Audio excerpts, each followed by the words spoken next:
Hello, everybody that's out there in the YouTube universe. This is your humble, Rastafarian from the islands. What's up? It's your dark-skinned dancer, #1 American. Back at it again. And I gotta show y'all what my boy Tariq weighed in and said. You get Tariq, Mr. Nasheed, weighing in on the situation at hand. I thought was funny as hell. Again, I thought the beef was funny. So just to let y'all know, I thought it was really funny. But let's hear from him. Hold on. In fact, let me get it right here. Okay.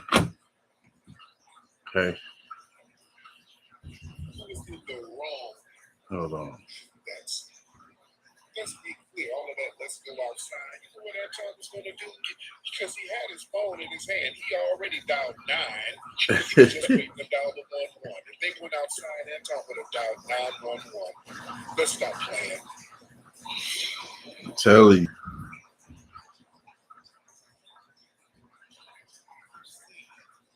The altercation between Anton Daniels, who's a YouTuber, and comedian Corey Holcomb. Corey Holcomb, that's my guy. Very interesting altercation they had. It looked like they were almost going to go to blows. It was very interesting, yelling back and forth. Now let's do a poll with the fact. Let's do a poll. Now, I'm assuming most of you have seen the altercation. That's on the 5150 show on YouTube. Who do you side with? Who do you think was in the wrong in that altercation? Oops.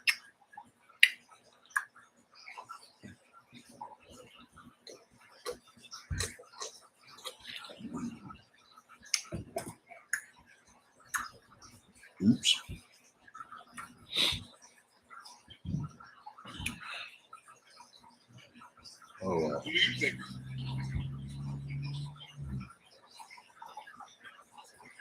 right, somebody, a lot of people saying Anton. Anton. Okay. I see some people saying, well, Corey got punked. Corey did not get punked. This is my assessment of it. Anton went in there, and Anton went in there kind of sarcastic and snarky and trying to provoke a little bit, but damn sure. Allegedly, Anton had security there, security, and he was in there talking a little slick, and then Corey was kind of calling him out for, Anton is a performative white ass. That's what it is. Anton is a performative. Tariq led on. Yeah. Oh shit.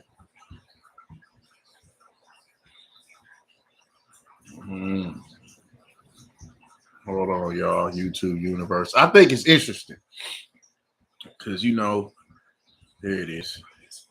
That's what it is. Anton is a performative. He does that performative white team. He does that.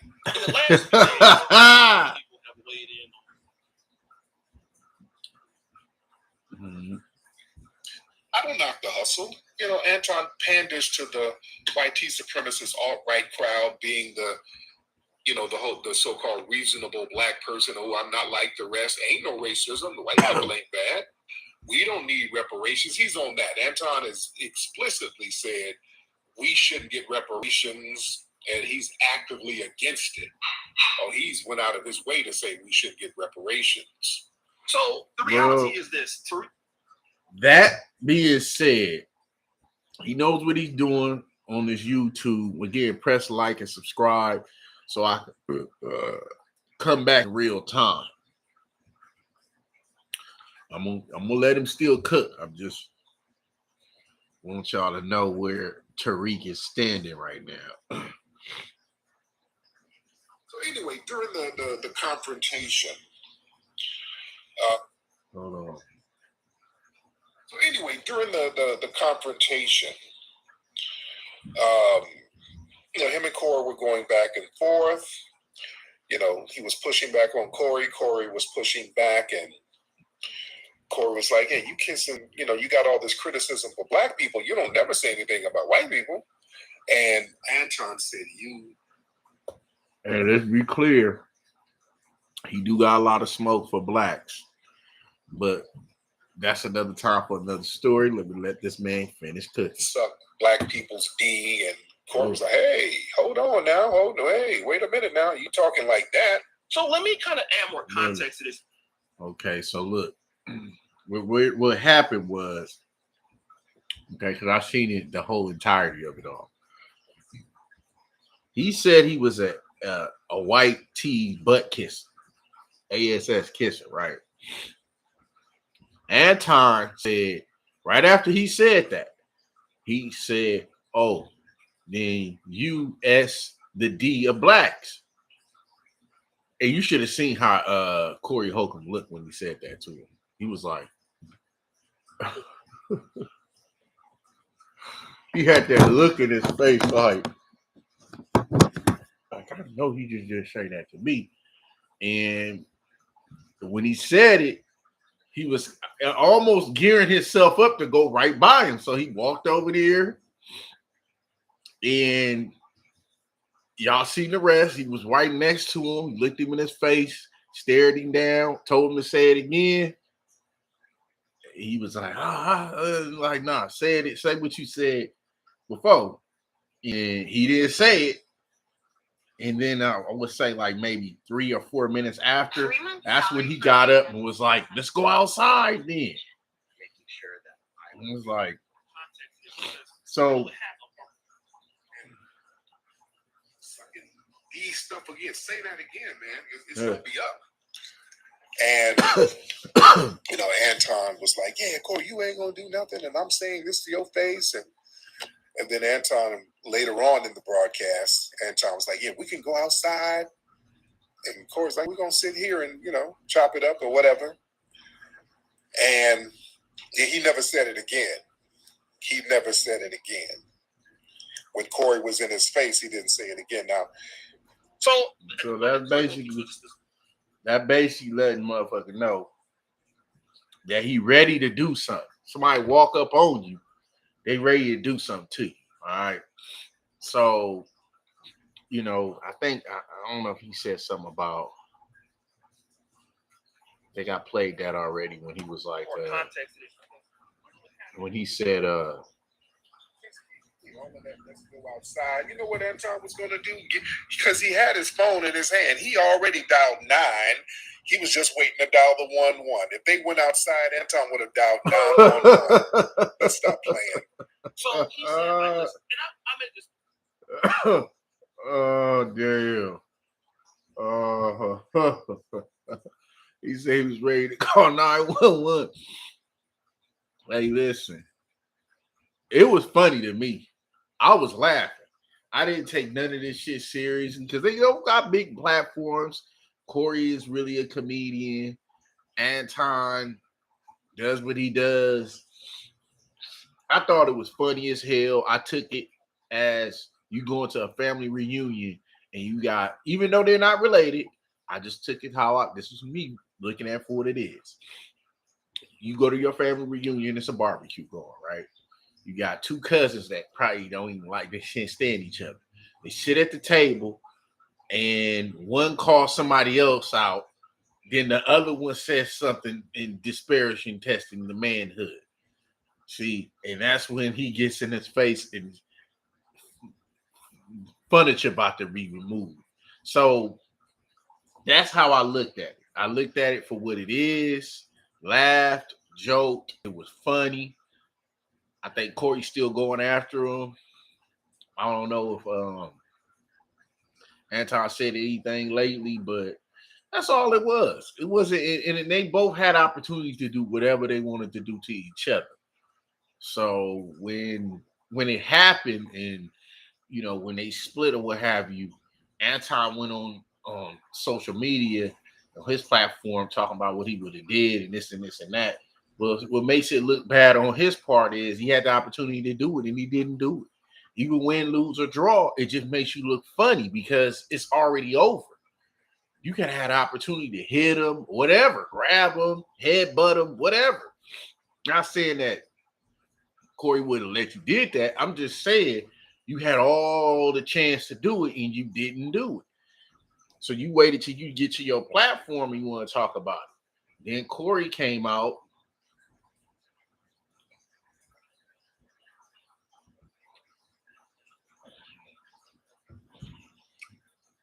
Speaking on the matter again. To me, it's funny as hell. He went in there, he checked him, told him to say that shit again. He did not say S the D of black folks in his face. Okay. Oh, and that's why it looked funny on his part because you had all the opportunity to do something and you didn't do it. He was right up in your face. And he was so scared, you should have showed the world why he was scared. Don't talk shit. And then when somebody get in your face, you ain't got nothing to say. You ain't bagging yourself up behind it. You get what I'm saying? Now, granted, he did say step outside after the fact. He checked it.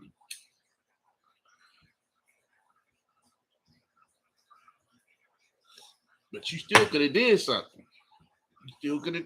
So what's the whole point of making the video about, you know, if you didn't feel no type of way, you wouldn't have made the video. That's how I look at it. The video wouldn't have never made, you wouldn't have made the video if you felt some type of way about it. But you did feel some type of way about it because he low-key checked you. And you got mad. That's why you was making videos about what you would have did. And that make any man look weak. Because if you had the opportunity to do it and you didn't do it,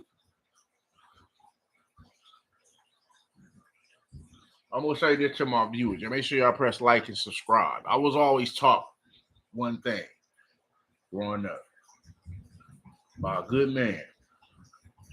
And this man was dating my mama at the time. I call him Papa Don right to this day. I don't call him step nothing. Papa Don was a unique man. Let me tell you about Papa Don. He was an ex-kickboxer. And one of the things he was teaching me was, what's the difference? No, he said, what's what do the coward and the hero got in this comic?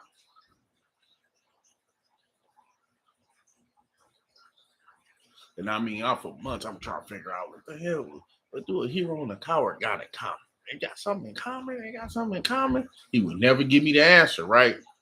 I try to think. I try to think. I try to think. And for months, I never could get it. One day he sat back, he chilled, he was looking at a movie, Kung Fu flick. And he said, you know the difference between it? I mean, this, he said, what's in common between the two? And he started doing this. And I said, oh, they scared. Yep. So he gave me a hint on to getting the answer right because he was tired of me failing all the months trying to figure it out. So racking my brain trying to figure out. So that's what a hero and a coward got in common. They both scared. But the difference is the coward gonna run away. The hero gonna stand and fight.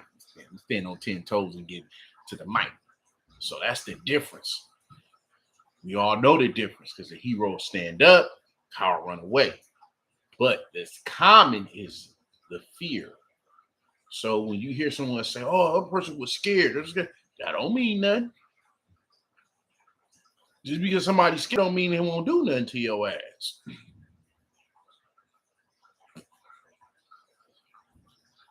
Remember, what's in common? The hero and the coward. They both scared.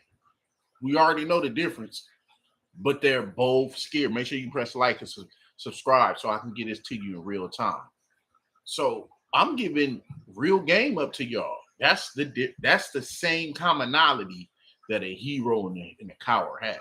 Both of them have it. Both of them have it. So I heard him say that about Corey. Matter of fact, I'm gonna play a little bit of his little shit right here when he was talking about Corey saying he was scared and all that. Matter of fact, I ain't gonna play that because you just go in there and look at this stuff. But when a man say that, that don't mean nothing. It just don't. It don't mean that a motherfucker won't and get the boogie in on you.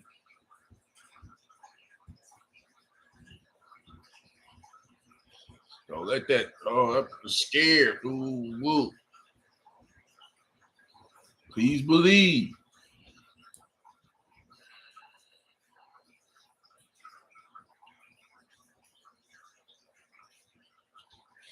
That's the commonality between the coward and the hero. They both scared. So what does that mean? Being scared. What does it mean? Does it mean that a hero not gonna stand up and fight? No, because that's what a hero do. Now you can apply it to the coward. The coward gonna do what? Run. First thing they get up, oh, I'm getting the hell up out of here. You get to feeling some pressure or something going on. Oh, get up out of here. That's what cowards do. Remember, we know the difference, but the commonality between a hero and a coward is they both scared.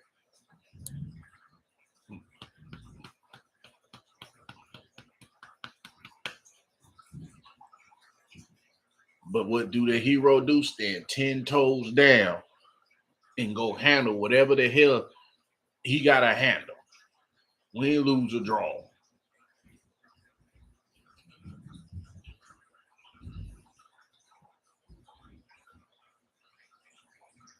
Make sure y'all press like and subscribe. And I mean that for all. And it really just takes nothing at all. Because I can give it to you raw. And that's just real understanding right there. It took me months when I was growing up as a teenager to figure that out. But he gave me a hint when you start doing this. And I realized that's our heart. That's where your heart is at. And it beats. Means, you You either working out or something strenuous going on.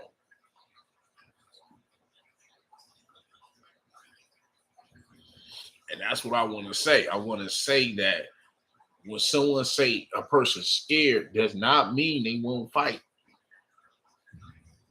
It does not mean that at all. So when he was like he was shaking on the mic and all that, I don't mean nothing. It don't. It don't. If you really look at it.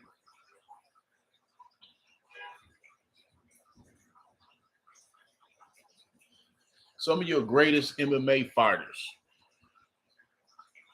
if they be honest, they'll tell you they was scared of certain fights they have, certain matchups they had. If they gonna be real with you, even the greatest ones was like, man, whoo, that was my toughest fight.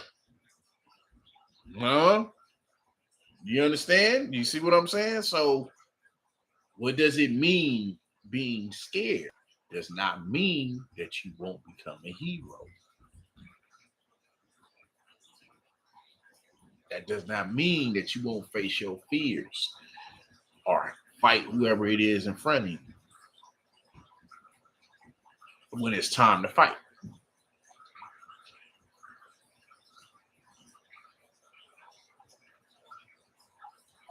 See, you hear that a lot. You hear a lot of people say, "Oh, that person's scary." I used to hear that growing up. I stayed in the projects out here in Washington City, where I'm trying to get the pretty penny. You feel me? I used to hear that. Walk around, let somebody try to test me. I whoop their ass and keep on walking back to school. At first, I was scary. Now they like let the little homie walk, let him go past. Let the little homie go past. That's how they would do me. Because they got tired of sitting people over there trying to fight me all the time. They come back and get their ass whooped. What did you do? You got me. I was training martial arts every day. I was ready for combat. Fuck what you say. You know what I'm saying? Was I scared walking through the projects? Hell yeah, I was. People was being unalive at that time. Okay, you go back to the earliest 2000s, it was crazy, way more crazier than it is now. Right now, they got hood projects with money involved. Back in the days, it was robbing everything. Even a wild bird couldn't go over there and get robbed. That's how it was. And I was able to walk on both sides, which was a big thing because it was different sets within the hood. And I was able to just be me with all the craziness going around, the gang banging, and what I'm alluding to. Well, I'm getting back to what I was saying is not just me being hood bound, but what it is that I took from Papa Don at a young age as a teenager into a full grown man that don't take no mess at all. How I took what he taught me and utilized that to perceived gentleman as myself. Well-mannered, get down when you get mad at. And now I understand. I understand what he was teaching me to do. He was teaching me to be a better man, but to be honest, what people you love and you look to. Be honest with them. Don't sugarcoat it. Be real. So my point was I was told that too, but it didn't mean I didn't know how to fight. Was I a little bit scared walking through the projects with all that was going on? Of course I was. But I was still able to fight when it was time to. Or one of them try to run up on me or something and I ding, touched him up.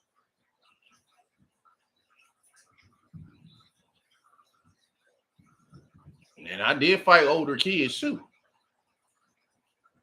Send them right back in their little unit, walking away. Sometimes you gotta be you. And I didn't hang with nobody like that. I had my friends, and some of them was gamers. They, play the games a lot. I played the games. So, and you had the other kids that was into the streets like that. I was just a gamer that was athletic. Played football. I just got into basketball. I was good. I wasn't that good, but I was good enough to like get at least 2 or 3 steals and then probably get some assists in the game. My offense wasn't good, but my defense was pretty good. And anybody that plays basketball like a defender because they'll pass you the damn ball when they get the ball. Hey, give me the ball. Thank you. Come on now. If you really analyze basketball in its entirety, some of the greatest legends that ever played love defensive players. Ever. They love them because they know they're going to get the ball. As soon as they get the rebound, defense or offensive rebound, they're going to get the ball, give them the ball. That's their whole purpose of being in the game. It's to lock down one of their best players, but yet still give me the ball so I can push the transition of the game. I don't want to make it about sports, but because I do that. Make sure y'all press like and subscribe. But I do that sometimes. I do. Because it makes sense. It makes sense. You need someone to neutralize the best player, but yet give the best player on our team, which is me, the ball so I can score and do what I need to do. Now I got better at it. I know what it meant to have me on the team back in the days when I was younger. Because my offensive game is good now, as you can see. You look at my short videos, you can check me out. You know what I'm saying? Dark skinned dancing American, but yet, on the basketball court, I'm Blackheart on lock with them good old back shots. So I do that. You know what I'm saying? I do a lot of different stuff on that court. But the thing is it corresponds to what a best player needs. You need somebody who's all about the team, that sacrifices, that help you win. And getting back to what I was saying. So in this case of when he was on, line talking about him being scared, I'm gonna go ahead and play it, man. Because it's funny to me. Because it's like, why would you even say something like that? You know why? I'm not even because Tariq said enough. Listen, that does not mean that a person won't do nothing. I'm just letting you know. Don't think because again, I heard that growing up, and trust me, I got a lot of respect going around beating up other kids, some older than me and all, as a teenager, 15, growing up to be 16, just walking around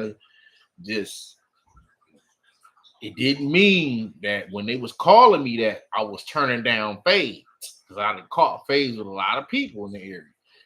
And they was like, just let the little homie pass. That's what the older grown adults would do, because they would sit and let I guess they relatives or whatever, they would sick their relatives on me. And they'll be coming back home all bruised up, and shirt muscled up, and with some footprints on it.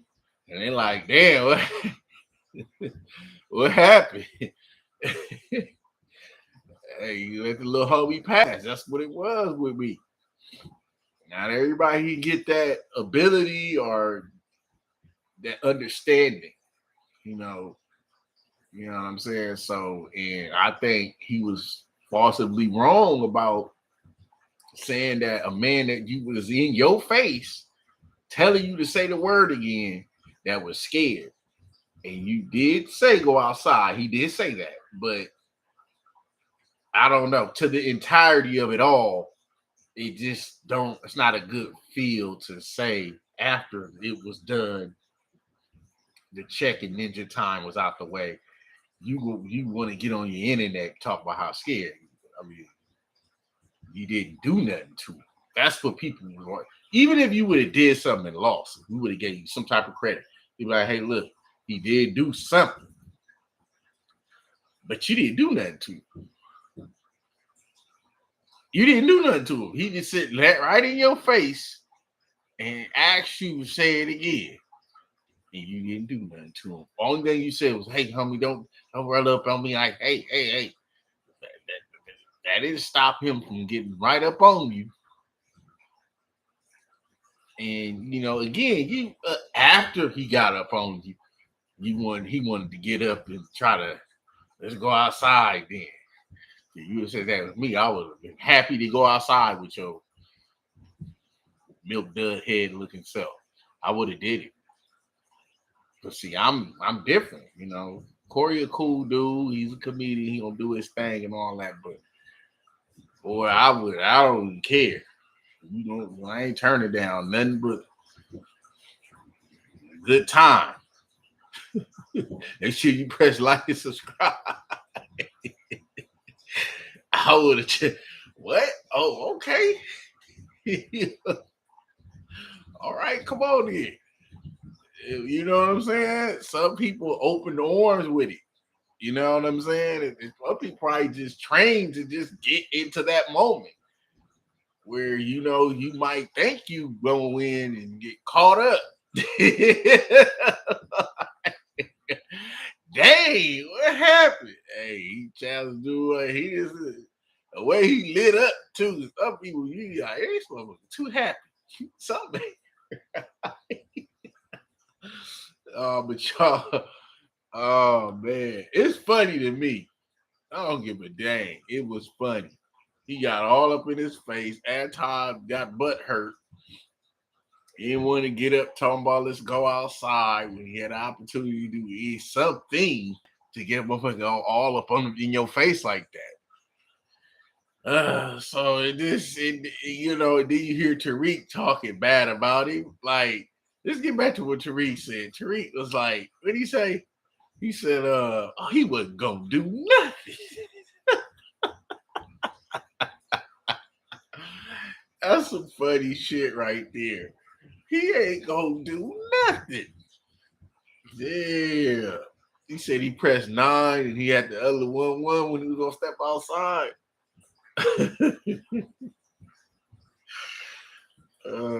Shit. That shit. I wish I was there. I would have been laughing like a motherfucker. I would have been laughing. If I was present in that area just watching, I would have been dying. Oh, I would have been laughing hard. Like these niggas about to squabble. Oh shit. That shit would have went crazy. I would have laughed. It would probably put my phone out to see the shit. You know how I get.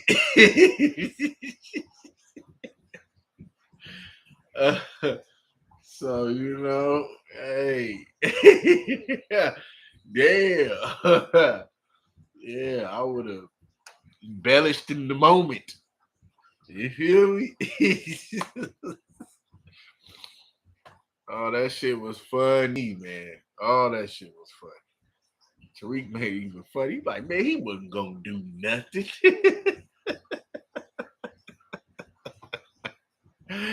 Yeah, you gotta kind of believe him because he didn't do nothing. And you can't say what did he do besides get up and say, let's go outside. He really didn't do nothing. It's kind of like you gotta believe him on the whole matter because he had an opportunity to do it and he didn't do nothing. So it's funny, and honestly, I think that's right now in his mind. I don't care what he say and all of that. He had to be on his mind making a bunch of video because Corey didn't make shit. And as a matter of fact, he just now made a video behind him. I didn't look into it, but I'm gonna look at it. I think I looked at it a little bit, but long story short, Corey's a comedian, but he's still a man. And as the Black builders of America, man, we must respect that code because once it's broken, ain't no telling what's gonna happen though. So we have to respect the code like we used to Because I mean, all you do is hear replicates of how, you know, well mannered we were around each other at the time. If you go back in time, our great grandparents and so forth. So you want to get some of the good camaraderie that us black builders of America, men, you get to. So it won't be no crazy stuff going on outside of the little squabble if you need to get it over with. Um, that's what I should suggest. I suggest that instead of getting into even a legal situation, it's like, you know what I'm saying? Like it, you hearing that a lot more now. Like back in the days, they didn't do that shit. They didn't go through the stuff that we going through now amongst each other. So right now, on a bigger note, it was still funny as a motherfucker. It was still funny as hell. Like I said, it was me looking at going to a family reunion and seeing two of the cousins about to squabble, whether you agree with them or not agree with them. They about to get down, and now it would throw some paws at each other, and that shit would have been even more funny. But y'all let me know how you feel about what Tariq said. I thought it was even funny too when he said he wasn't gonna do nothing. And I kind of side with him on that because he was the main one bumping them gums afterwards. And he had all opportunity to do anything to the homie Corey Holcomb, the comedian himself. So it just didn't pop off. So y'all let me know how y'all feel about what Tariq said. And basically siding with Corey Holcomb. Like, yeah, he did what he had to do. Oh wow. Shit.